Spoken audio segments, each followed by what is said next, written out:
Like, share, subscribe and click on the bell icon to never miss an update from Epic.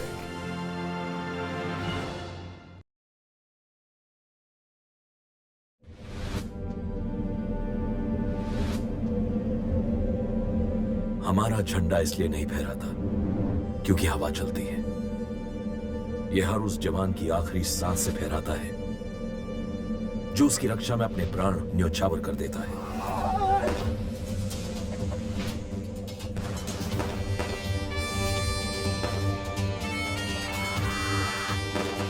भारतीय सेना इस देश की मुट्ठी है जिसकी उंगलियां हैं उसकी रेजिमेंट्स।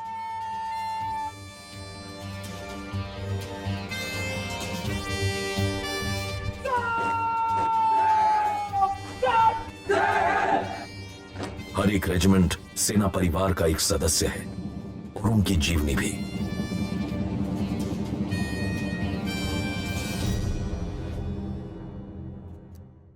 (1947) first Kashmir war. आजादी के तुरंत बाद पाकिस्तान ने जम्मू और कश्मीर में लश्कर कबीलियाओं की आड़ में घुसपैठ शुरू की और यह काम इतनी तेजी से हुआ कि सेना को इत्तला मिलने से पहले ही बारामुल्ला पाकिस्तान के कब्जे में था और अब श्रीनगर पर इनकी निगाह थी।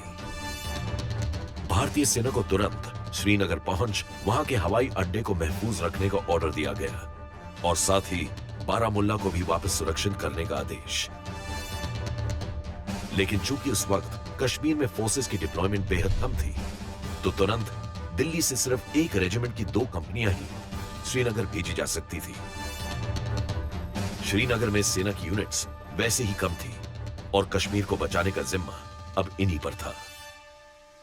इन 2 कंपनियां का साथ दे रही थी कुछ छोटी प्लाटून्स और स्टेट फोर्सेस के जवान जो कि कुल मिलाकर 150 के करीब थे और उनके सामने थे दुश्मन हजारों की संख्या में।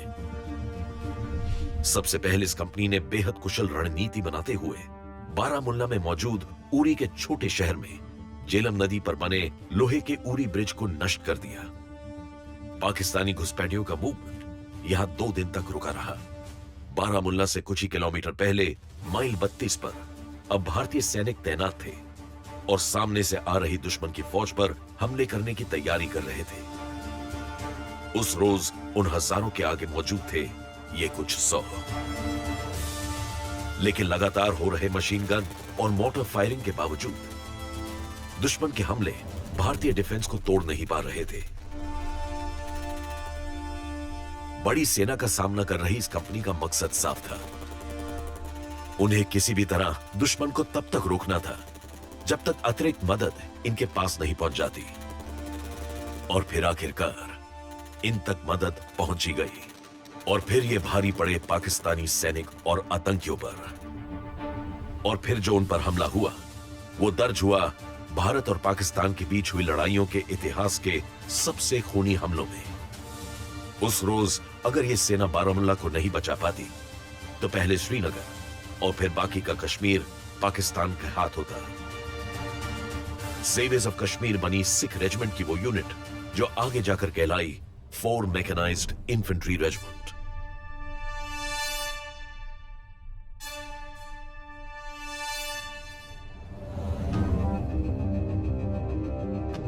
मैकेनाइज्ड इन्फेंट्री एक ऐसी इन्फेंट्री यूनिट है जिसने राइफल हाथ में लेकर पैदल चलने वाले सैनिक की क्षमता को बदल कर रख दिया। मैकेनाइज्ड इन्फेंट्री ने उन्हें दी रफ्तार, फुर्ती, सटीक वार करने वाले हथियार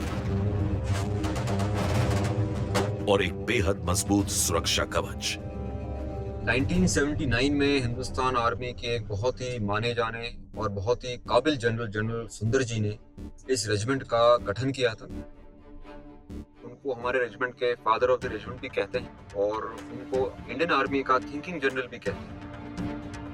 परम विशिष्ट सेवा मेडल से सम्मानित जनरल सुंदर जी 1986 से 1988 तक भारतीय सेना के चीफ ऑफ आर्मी स्टाफ भी थे। उन्हें भारतीय सेना की न्यूक्लियर स्ट्रेटजी में उनके योगदान के लिए जाना जाता है और उस सोच के लिए भी जिसने भारतीय सेना को ट्रेडिशनल वॉरफेयर से फ्यूचरिस्टिक वॉरफेयर के लिए तैयार किया। पहले बार जब मैकेनाइज्ड इन्फेंट्री के बारे में हम लोगों ने बात की थी, वो है 65 की लड़ाई की बात। So it is after that we realized that there is a necessity of having the mechanized infantry.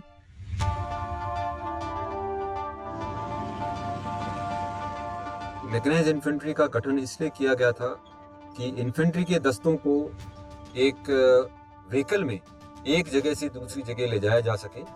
और भी ये सारे जितने भी मैकेनाइज्ड इन्फेंट्री बटालियंस उस टाइम पे कन्वर्ट की गई थी, they were all the oldest of the battalions of the regiments, so they had great history with them, and one of the reasons why it was done was because they thought that being the oldest battalions, with the ethos that they had of serving in the Indian Army, they would be easily convertible to a mechanized infantry battalion.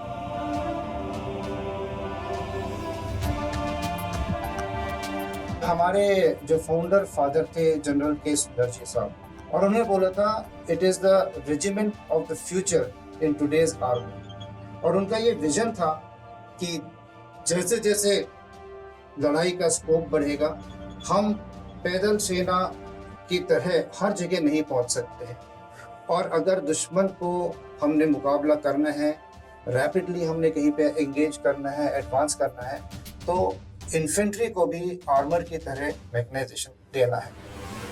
Bharat में ऐसी खास infantry की जरूरत 1965 में सामने आई, जब पाकिस्तान से युद्ध तो सेना जीत गई, पर कई मायनों में सुधार की गुंजाइश महसूस की, और विश्व भर में सेनाओं का आधुनिकीकरण तो हो ही रहा था, जिससे भारत भी प्रभावित था। और फिर भारतीय रेजिमेंट्स की कुछ चुनिंदा सर्वश्रेष्ठ बटालियंस को मैकेनाइज्ड इन्फेंट्री बटालियंस में तब्दील किया गया। मैकेनाइज्ड इन्फेंट्री में एक चीज यूनिक ये है कि ये इन्फेंट्री के बेहतरीन रेजिमेंट्स को जोड़ के बनाया गया है। सो ऑन हर रेजिमेंट का जो सबसे बेहतरीन यूनिट था, those units were brought together, and that is where the mechanised infantry started. Mechanised infantry असली मायने में एक लौ सेना तैयार करती है। सैनिकों को युद्ध तक पहुंचने और लड़ाई में साथ देने के लिए मैकेनाइज्ड इन्फेंट्री के पास आज है बारूद और हथियार से लैस ये आधुनिक armoured vehicles, armoured personnel carriers और इन्फेंट्री फाइटिंग व्हीकल्स।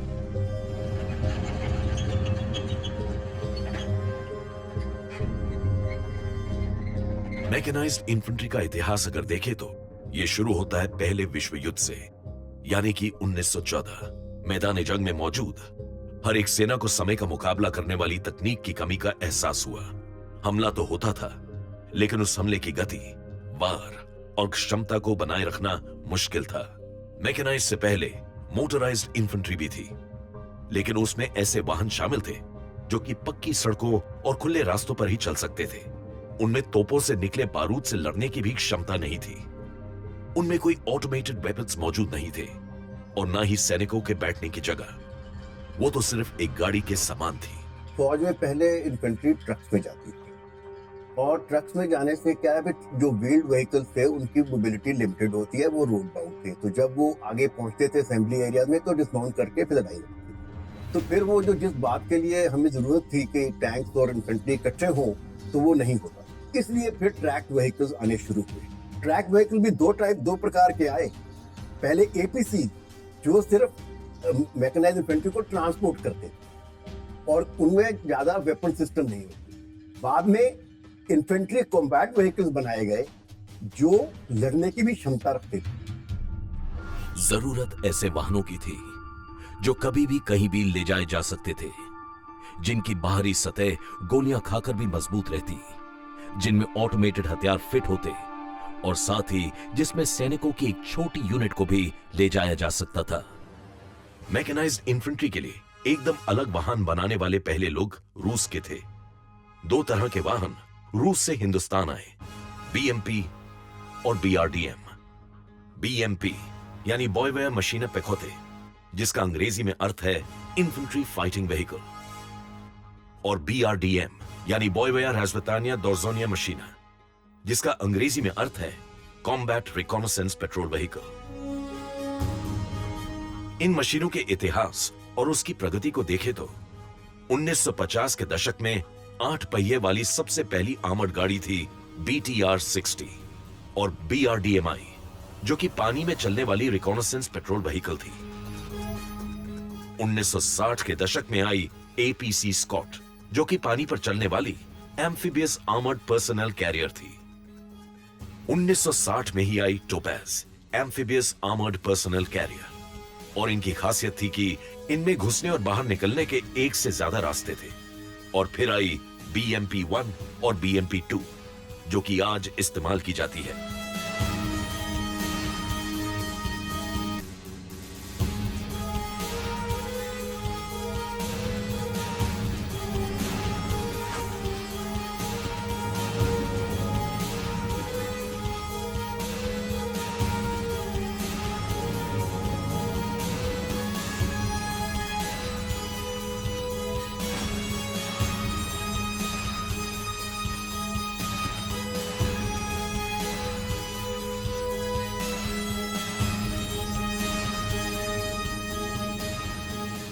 BMP जो है एक रशियन वर्ड है, बाबुनिया मशीना फकुटे। बेसिकली इसका मतलब है जो व्हीकल आपका पानी में तैर सकता है।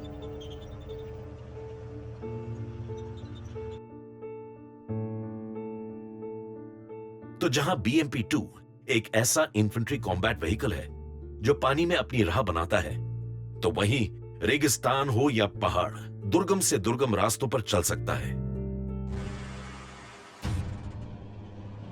ये इक्विपमेंट इनिशियली रशियन इक्विपमेंट था, और इससे पहले BMP-1 जो 1960s में आई थी, कुछ काबिलियत बढ़ाकर उसको BMP-2 बनाया गया। और आज ये इक्विपमेंट जो BMP-2 है, जो कि एक इन्फेंट्री कॉम्बैट व्हीकल है, ये आज हम हिंदुस्तान में खुद हमारी यूनिट के लिए बनाते हैं। और वर्ल्ड वाइड आप अगर इन्फेंट्री कॉम्बैट व्हीकल्स को कंपेयर करें तो ये BMP-2, जिसको हम सरहद भी कहते हैं, बहुत ही आले दर्जे का इक्विपमेंट है।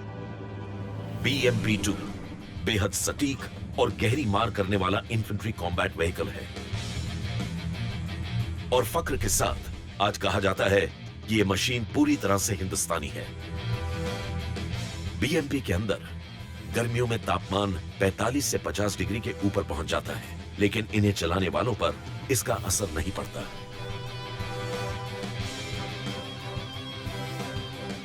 जब इसके अंदर हम बैठते हैं, इसके अंदर टेम्परेचर बनता है जैसे गर्मियों के दिनों में, तो हमें जरूरत पड़ने पे ओपन ड्राइविंग भी करते हैं जहां दुश्मन की कोई खतरा ना हो, तो उस समय तो हवा हमें लगती है। मगर जब हम क्लोज ड्राइविंग करते हैं, यानी कपोला हमें बंद होती है, कपोला कब बंद करते हैं? जब हमें आसार होता है कि हमें दुश्मन के एरिया में हम घुसे हुए हैं, ऑप्टिकल आ रही है, हमें पर फायर आ रहा है, तो उस समय गर्मी अंदर होती है। इसके अंदर ब्लोअर सिस्टम का बंदोबस्त किया गया है, जो कि हम ब्लोअर ऑन कर देते हैं, तो बाहर की जो अभी जो वातावरण है उसकी हवा, यानी अंदर के इंजन की हवा से कुछ हवा ठंडा हमें मिलती है।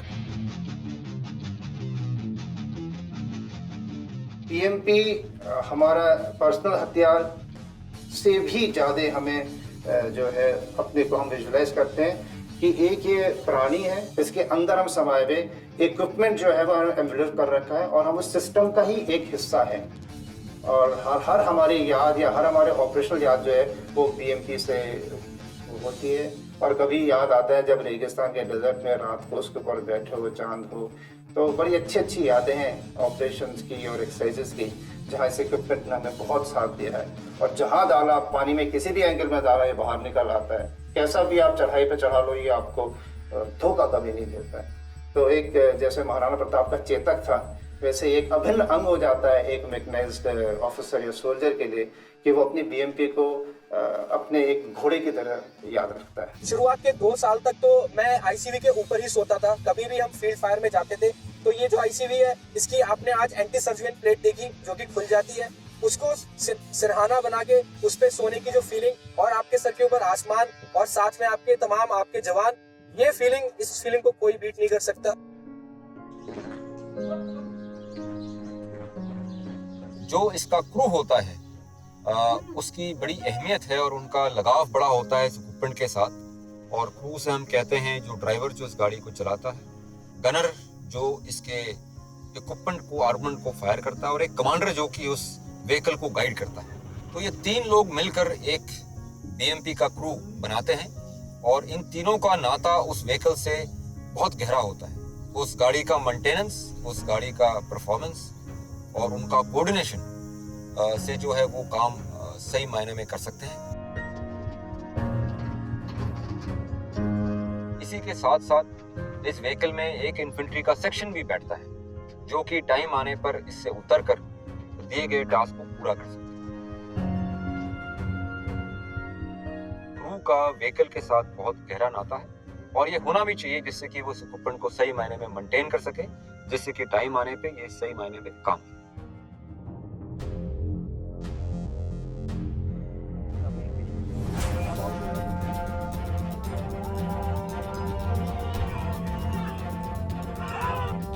और ये बीएमपी हर मौसम, हर टेरेन में दिन और रात का फर्क किए बिना आगे बढ़ती है।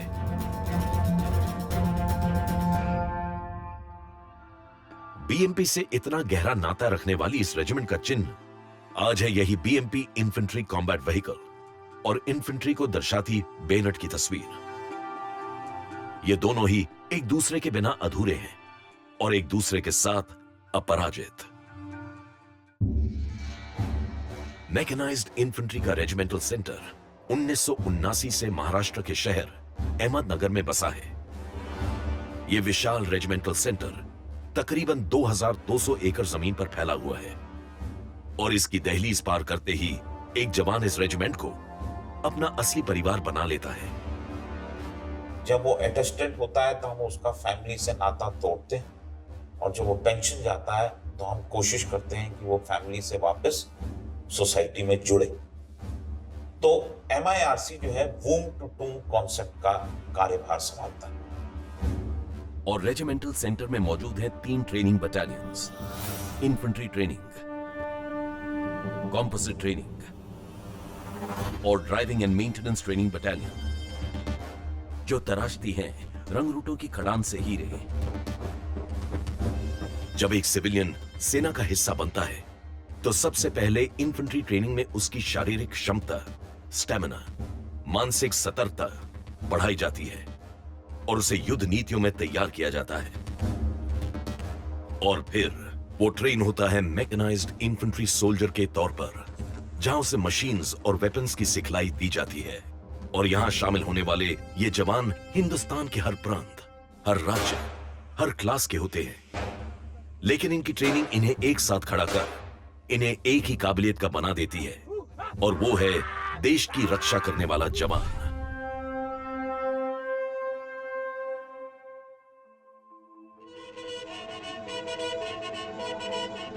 फिर पासिंग आउट परेड में ये शपथ लेते हैं अपने मुल्क की हिफाजत करने की और नाम, नमक और निशान के लिए मर मिटने की।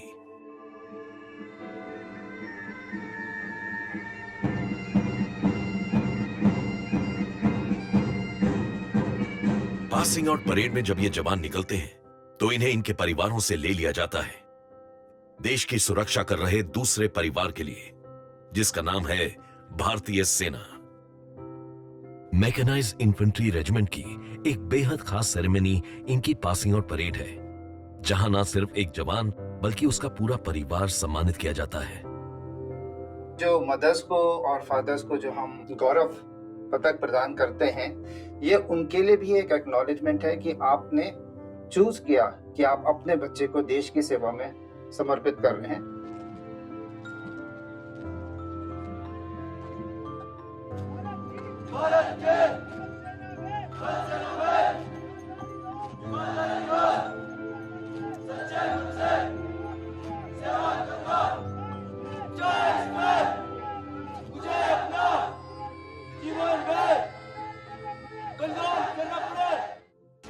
मैकेनाइज्ड इन्फेंट्री की ट्रेनिंग दोहरे तौर पर जवानों को तैयार करती है।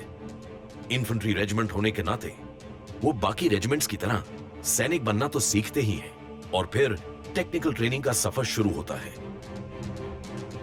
So the training part is primarily in 2 parts. We have one part which is primarily to do with infantry training, which is for about 34 odd weeks, and we have the technical training.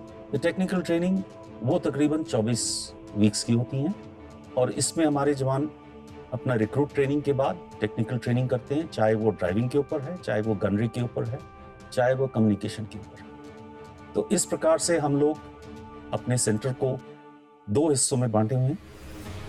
और इस technical phase में वो सीखते हैं mechanised army courses, यानी कि Mac group में होती है उनकी भर्ती, जहां उन्हें बीएमपी के रख रखाव, उसको कैसे चलाते हैं, उसमें मौजूद वेपन्स का कैसे इस्तेमाल करते हैं, ये सब सिखाया जाता है।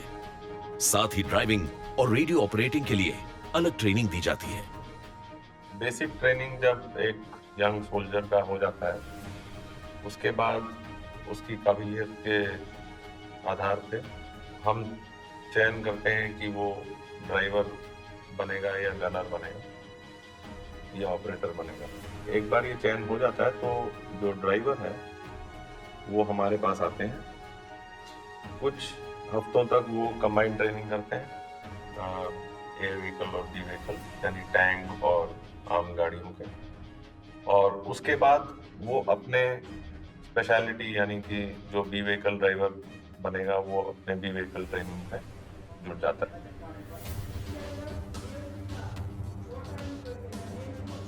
मैकेनाइज्ड इन्फेंट्री रेजिमेंट एक खास प्लेटून को ट्रेन करती है जिसका नाम है रेकी प्लेटून, और इसके बारे में कहा जाता है कि जंग में सबसे पहले यही प्लेटून जाती है।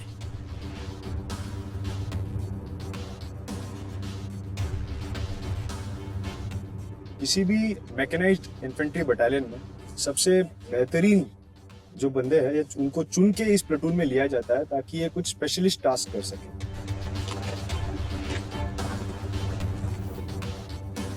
पूरी मेन बॉडी को जंग में ले जाने की कार्रवाई, चीजें को मार्क करना, ऑन ग्राउंड उन बटन को रेकी करके पॉइंट ऑफ कांटेक्ट पे ले जाने की कार्रवाई को रेकी प्लेटून अंजाम देती है। जो रेकी प्लेटून है या आर्मर्ड कोर का रेकी ट्रुप है, इनको हम बोलते हैं eyes and years of the commanding officer. तो हमारे रेकी का काम होता है कि ये बिल्कुल जमीन के साथ मिलके इनविजिबल होके हमारे आगे ये एक टोह लेते हुए निकलते हैं, अपनी जान की परवाह नहीं करते। दुश्मन की लाइन के बीच में से निकल जाता है घर कैप मिला, और जहाँ पे दुश्मन थोड़ा दिखा तो उसको ऑब्जर्वेशन करके हमारी पीछे वाली फौज को खबर देते रहते हैं। और ऐसी खास ट्रेनिंग मांगती है खास खुराक। मैकेनाइज्ड इन्फेंट्री की हर चीज में आज मैकेनाइज्ड मशीनों ने जगह ले ली है, फिर चाहे वो खाना बनाना ही क्यों ना हो, जैसे कि ये field modified vehicular cook house. एक बहुत पुरानी कहावत है कि खाली पेट कोई भी फौज लड़ाई में नहीं जाती। तो हमारा मुद्दा यही है कि हम लड़ाई के दौरान या फिर किसी भी आउटडोर एक्सरसाइज के दौरान अपने लड़ाई वाले दस्तों को किस तरह से गर्म खाना दे सकते हैं। तो इसलिए हमने एक एएलएस पे मॉडिफिकेशन की है और इसको हमने 3 हिस्सों में बांटा है। पहला हिस्सा जहाँ पे हम जो राशन स्टोर करते हैं, दूसरा हिस्सा जहाँ पे उस राशन से कुकिंग होती है, और तीसरा हिस्सा जहाँ पे हम बिठा के लोगों को खाना खिला सकते हैं। इस सब का जो टाइम है लगभग 2 से 3 घंटे लगता है हमको किसी भी एक लोकेशन में इस पूरे मॉडिफिकेशन को गाड़ी से उतार के इस हालात में लाने में, और उस 2 से 3 घंटे के अंदर हम इसको इस हालात में लाके गर्म खाना अपने सैनिकों को लड़ाई के दौरान या किसी भी आउटडोर एक्सरसाइज के दौरान फील्ड कंडीशन दे सकते हैं। 1986-87 पश्चिमी भारत के राज्य राजस्थान की सीमा ने देखा ऐसा मंजर जिसने दुनिया भर की फौजों को हिलाकर रख दिया, खासकर पाकिस्तान को। एक मिलिट्री एक्सरसाइज जिसके मद्देनजर 6 लाख से भी ज्यादा सेना के लोग पाकिस्तान से कुछ 150 किलोमीटर के दायरे में तैनात हुए। इसका मकसद था हमला होने पर भारतीय सेना की मुस्तैदी का आकलन। ये एक्सरसाइज इसलिए आज भी अलग अलग जगहों पे इसकी मेंशन होती है क्योंकि इसका स्केल और इसका मैग्नीट्यूड और इसमें जो अलग अलग प्रक्रियाएं हुई, या कि आप छोटी प्रक्रिया ले लें, BMP-2 के इंजन को चेंज करना या कैजुअलिटी इवैक्यूएट करना या इंटीग्रेटेड फायर पाथ, इस तरीके की छोटी छोटी इसमें there were number of events which happened. इसमें जो है खास तौर पे जनरल के सुंदर जी ने इस पे दिलचस्पी दिखाई और इन एक्सरसाइज में वो खुद स्वयं अलग अलग जगहों पे थे। और यही वो पड़ाव था पाकिस्तान के लिए भी, जब हिंदुस्तान की इतनी सैन्य शक्ति देख उसे भी मैकेनाइज्ड इन्फेंट्री की कमी महसूस हुई। तो जहां भारत की मैकेनाइज्ड इन्फेंट्री रेजिमेंट ने अपने एक पड़ोसी मुल्क को उसकी कमियों का जायजा लेने पर मजबूर किया, तो वहीं दूसरी ओर 1987 में अपने एक और पड़ोसी मुल्क श्रीलंका के लिए अपनी यूनिट्स को जंग में भी भेजा। इसी दौरान सेकंड लेफ्टिनेंट सतीश कुमार प्रभाकरण मेनन को सम्मानित किया गया वीर चक्र से।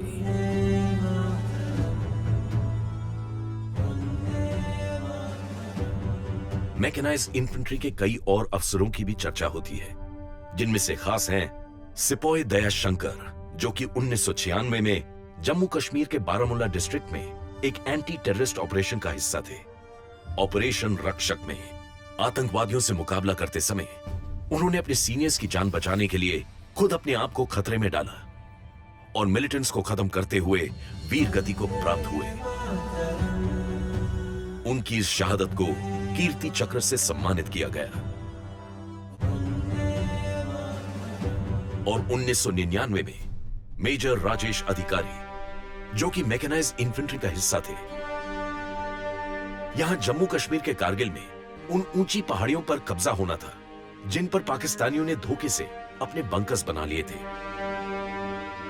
15,000 फीट की ऊंचाई पर लड़ी गई इस लड़ाई में दुश्मन और बेहद खराब मौसम दोनों से ही लड़ते हुए हमारी सेना ने जीत दर्ज की थी।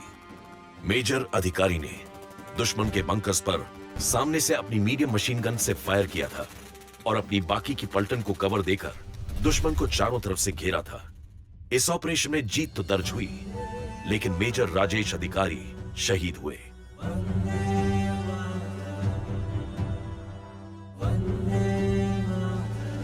उन्हें मरणोपरांत महावीर चक्र से नवाजा गया और इस तरह आज मैकेनाइज्ड इन्फेंट्री के नाम कई वीरता सम्मान मौजूद हैं। तो प्री इंडिपेंडेंस की जो लड़ाई है, इनमें तकरीबन 137 awards we have got, and post the independence we have another about 122 awards that the regiment has been able to achieve. We have taken part in the First World War, Second World War, all the operations that India has fought, be it 47, 48, 62, 65, 71, and even in Kargil, as far as some of the elements of some of the officers who have represented in it. In this, we've actually got a total of 10 battle honors for the regiment. Although we call ourselves one of the youngest regiments, we have the history of beyond 1800. एक महावीर चक्र, 2 कीर्ति चक्र, 2 उत्तम युद्ध सेवा medal, 1 वीर चक्र, 19 शौर्य चक्र, 4 युद्ध सेवा मेडल और 87 सेना मेडल। इसके साथ ही कई बैटल ऑनर्स भी। साथ ही लंबी है उन ऑपरेशंस की लिस्ट जिसमें मैकेनाइज्ड इन्फेंट्री रेजिमेंट ने महत्वपूर्ण भूमिका निभाई। 1986 में Operation Checkerboard, 1986 Operation Brasstacks, 1996 Operation Rakshak, 1999 operation विजय, 2001 में ऑपरेशन पराक्रम। हमारा जो सैनिक है उसको ट्रेन करना होता हमें मेंटल मोबिलिटी कि मैं एक जगह पे नहीं रहूंगा। मेरा काम है कि हम अपने को ऐसी पोजीशन में डालें कि दुश्मन को पीछे से या फ्लैंक से बर्बाद कर सकें, जिसका मतलब है कि हमारी सोच और ट्रेनिंग हमेशा इंटरनेशनल बॉर्डर के पार होती है। तो ये जो कंटिन्यूस स्टेमिना लड़ने का, एक एग्रेसिव स्पिरिट और दिमाग में ये जहन कि मैं एक जगह पे दुश्मन के वार से बचाव नहीं पर मैं एक प्रहार का हथियार हूँ और दुश्मन के पीछे आके उसको मैं बर्बाद करने की क्षमता रखता हूँ, ये उस जवान को, ये उस यंग ऑफिसर को हम सिखाते हैं। मैकेनाइज्ड इन्फेंट्री आज भारतीय सेना का आधुनिक चेहरा है। बीएमपीज आज उन सभी जगहों पर मौजूद है जहां मैकेनाइज्ड इन्फेंट्री के सैनिक पोस्ट संभाले हैं, फिर चाहे वो आसमान को छूती पहाड़ी ऊंचाइयां ही सही। और इनके वहां पहुंचने का इतिहास भी बेहद हैरत अंगेज है। यहां तक पहुंचने का मिशन का खाका तैयार किया जनरल सुंदर जी ने 1988 में और ये पेपर सौंपा तत्कालीन रक्षा मंत्री को,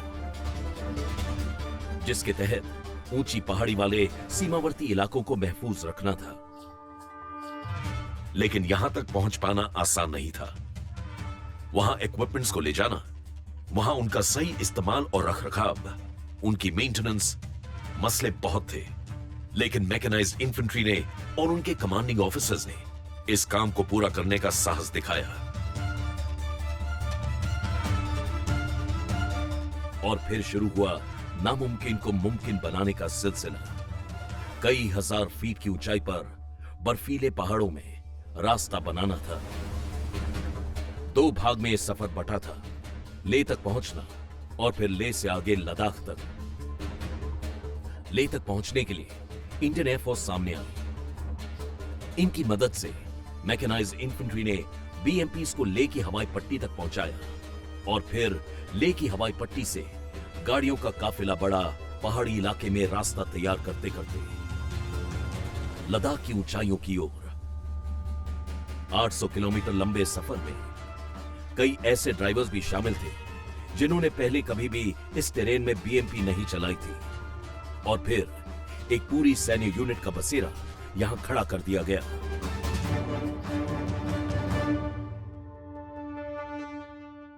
मैकेनाइज्ड इन्फेंट्री के इस कमाल का दुनिया में कोई मुकाबला नहीं था।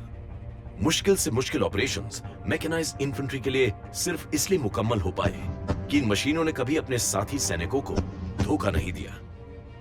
इन्फेंट्री फोर्सेस के विश्वास, साहस और कुछ भी कर गुजरने के जज्बे के पीछे हमेशा रहा अपनी बीएमपी पर भरोसा। और इसी भरोसे के बलबूते मैकेनाइज्ड इन्फेंट्री यूनिट्स न सिर्फ हिंदुस्तान बल्कि सरहद के पार के इंटरनेशनल ऑपरेशंस में शिरकत की और पीस कीपिंग फोर्सेस का हिस्सा बने।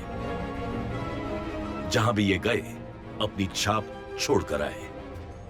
इसके साथ ही भारत सरकार ने जब जब इनसे मदद मांगी, इनकी यूनिट्स ने जी जान लगाकर सिविलियंस और प्रशासन की मदद की। फिर चाहे वो दंगों के दौरान फैली अशांति को काबू में लाने के लिए हो या फिर बाढ़ या भूकंप ग्रस्त इलाकों में सहायता के लिए पहुंचना हो, या फिर वो रेस्क्यू ऑपरेशंस जहां सिर्फ सेना ही कुछ कर सकती थी। ड्यूटी के दायरों से बढ़कर मैकेनाइज्ड इन्फेंट्री के सैनिकों ने देश और देशवासियों की हमेशा मदद की है। और पीस टाइम में मैकेनाइज्ड इन्फेंट्री रेजिमेंट का खेल के क्षेत्र में भी काफी योगदान रहा है। जमीन से लेकर आसमान तक इन्होंने अपनी छाप हर जगह छोड़ी। पैराग्लाइडिंग का इस रेजिमेंट से खास जुड़ाव है और इसकी ट्रेनिंग भी यहां सेंटर में इन्हें दी जाती है। वॉलंटरी बेसिस में करने के लिए लोगों को सेलेक्ट करना, फिर इनको मोटिवेट रखना, फिर लंबी दौरानी तक जिंदा दिली के साथ जो कार्रवाई करनी थी उस कार्रवाई से ये सेटअप हुआ है। जब से सेटअप हुआ है तब से लेके अभी तक यहाँ के जो इंस्ट्रक्टर हैं पूरे इंडियन आर्मी में काफ़ी मशहूर हैं, काफ़ी फेमस हैं। बाकी जगह पे भी ट्रेनिंग कराने के लिए यहीं से लोग जाते हैं। National competition, international competition, world championship, world military games, international expedition सब में हिस्सा ले चुके हैं। मैकेनाइज्ड इन्फेंट्री ने आसमान की ये बुलंदियां खेल के मैदान में भी छुई हैं और एक से बढ़कर एक स्पोर्ट्समैन अपनी रेजिमेंट और देश को दिए हैं। इनमें से सबसे आगे नाम आता है लेफ्टिनेंट कर्नल हरिपाल कौशिक वीर चक्र का, जिन्होंने 1954 से 1966 तक हॉकी के खेल में लिखे जा रहे भारत के सुनहरे इतिहास में शिरकत की। 1956 में मेलबर्न ओलंपिक्स में गोल्ड मेडल, 1960 में रोम ओलंपिक्स में सिल्वर मेडल, 1964 में टोक्यो ओलंपिक्स में गोल्ड मेडल, 1966 में बैंकॉक एशियन गेम्स में गोल्ड मेडल जीतने वाली टीम का वो हिस्सा रहे। साल 2000 में उन्हें अपनी इन उपलब्धियों के चलते अर्जुन पुरस्कार से सम्मानित किया गया। तीरंदाजी यानी आर्चरी में भी रेजिमेंट कई इंटरनेशनल लेवल के मुकाबलों में 128 गोल्ड, 81 सिल्वर और 67 ब्रॉन्ज मेडल्स जीत चुकी है।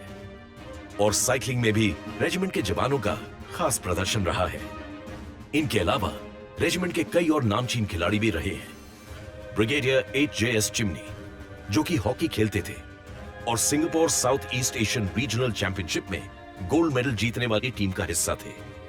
रेसलिंग में आगे थे सूबेदार जीत सिंह, जिन्होंने 1964 और 1966 के बीच कॉमनवेल्थ गेम्स और ओलंपिक्स में भाग लिया और हिंद केसरी का खिताब भी पाया। सूबेदार मेजर माल सिंह, जिन्होंने 1981 में Singapore first Asian veteran athletics में लॉन्ग जंप में सिल्वर मेडल हासिल किया। ब्रिगेडियर लाभ सिंह सितारा एथलेटिक्स इवेंट्स में मैकेनाइज्ड इन्फेंट्री रेजिमेंट का नाम रोशन करते रहे और उन्होंने 1964 में टोक्यो ओलंपिक्स, 1966 में बैंकॉक एशियाड में शिरकत की और 1998 में एशियाड और 2000 में ओलंपिक्स के दौरान इंडियन कंटिंजेंट की तैयारी पर नजर रखने वाली नेशनल मॉनिटरिंग कमेटी का सदस्य भी रहे। उन्हें खेल के मैदान में अपने योगदान के लिए ध्यानचंद पुरस्कार से नवाजा गया। मैकेनाइज्ड इन्फेंट्री के रेजिमेंटल सेंटर पर गर्व से लहराता है रेजिमेंट का ध्वज, जिस पर बना है रेजिमेंट का लोगो और शामिल है इनके अस्तित्व के 3 खास रंग। जब हमारे first colonel of the regiment general K Sundarji जो चीफ ऑफ आर्मी स्टाफ पे थे, उन्होंने कहा कि ऑफिशियल इंसिग्नियाज के अलावा एक ऐसा एक लोगो होना चाहिए मैकेनाइज्ड इन्फेंट्री का। ये जो जेजे स्कूल ऑफ आर्ट ने स्पिरिट ऑफ मैकेन डिजाइन किया, इसकी यूनिकनेस ये है कि it has the essentials of a cavalry man in the form of a lance. It has the basic essentials जो निहायती जरूरी है एक इन्फेंट्री मैन को बेनेट सिग्निफाई करती है। उसके जो लेग्स और लेग्स के नीचे जो दर्शाया गया है वो समुद्र है। उसके जो विंग्स वो दर्शाते हैं कि मैकेनाइज्ड इन्फेंट्री को जो है कहीं पे भी ले जाया सकता है हवाई तौर पे। और उसका जो मस्कुलर शेप दिया गया है, उसके बाइसेप्स और उसके जो लेग्स दिए हैं, वो दर्शाते हैं यूथ, विगर एंड वाइटलिटी।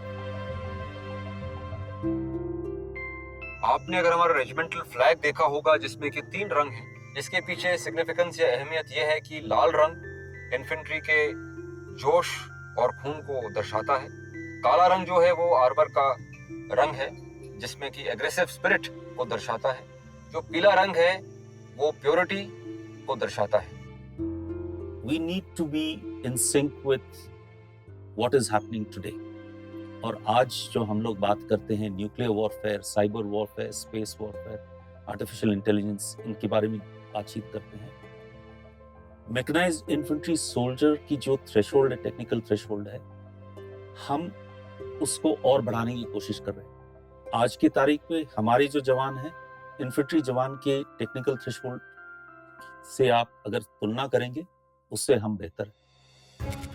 वीरता और विश्वास इस रेजिमेंट का मोटो है। ये दोनों ही शब्द रेजिमेंट के मूल सिद्धांत है और रेजिमेंट की नींव मजबूत बनाते हैं। वीरता के अंतर्गत आए साहस, आत्मविश्वास, दृढ़ निश्चय, कर्तव्य निष्ठा के भाव, और विश्वास के अंतर्गत खुद की काबिलियत पर भरोसा, अपनी मशीनों और हथियारों पर भरोसा, अपने साथ कंधे से कंधे मिलाकर चलने वाले अपने भाइयों पर भरोसा।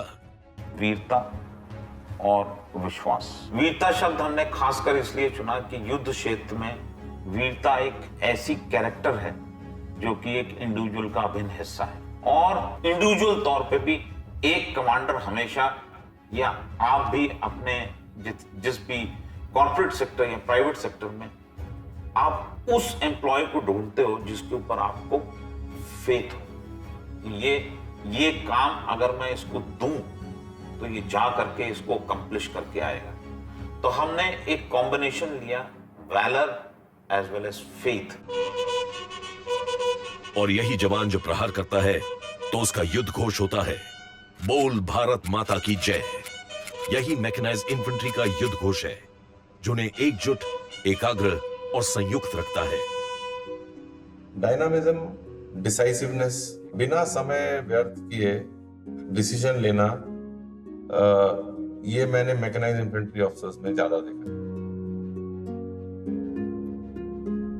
मैकेनाइज्ड इन्फेंट्री रेजिमेंट सेना की एक फ्यूचरिस्टिक रेजिमेंट है। ये तेजी से बदल रहे जंग के स्वरूप तो समझ रही है और अपने आप को तैयार कर रही है। साथ ही यहां जोर दिया जा रहा है संयुक्त ऑपरेशंस पर, यानी जॉइंटनेस पर।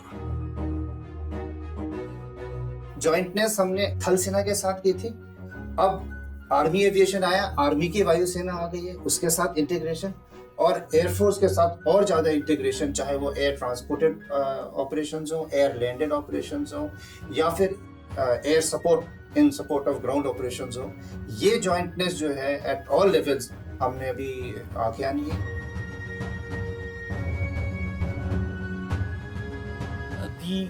बीएमपी एंड सोल्जर, ये दो एक ही हिस्से, इनको अलग नहीं किया जा सकता। इसीलिए मैं कहता हूं कि अगर आप इन दोनों को आप देखेंगे, इन्फेंट्री कॉम्बैट व्हीकल का मतलब यही है कि जब हम इकट्ठा होकर लड़ाई में लड़ सकते हैं।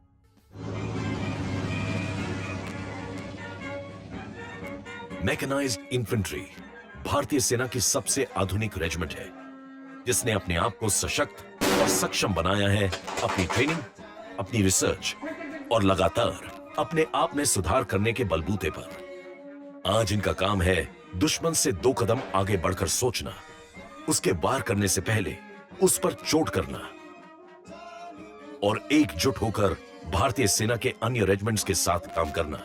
यह सही मायने में है regiment of the future in today's army.